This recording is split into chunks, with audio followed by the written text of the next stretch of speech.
आदिवासी पेसा शिरपूर शिवारात निर्माण होणाऱ्या स्टोन क्रेशर प्रकल्पाला आजूबाजूच्या आदिवासी शेतकऱ्यांचा विरोध आहे।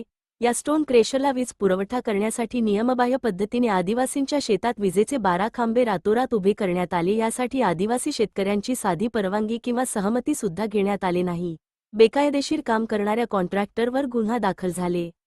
याविषयी आज मांडवीचे सरपंच सुमनबाई पेंदोर व माजी सरपंच कमलबाई पेंदोर यांच्या शिष्टमंडळाने आमदार केराम यांची भेट घेऊन सर्व हुतात सांगितले। त्यावर हा सर्व प्रकार संतापजनक आहे।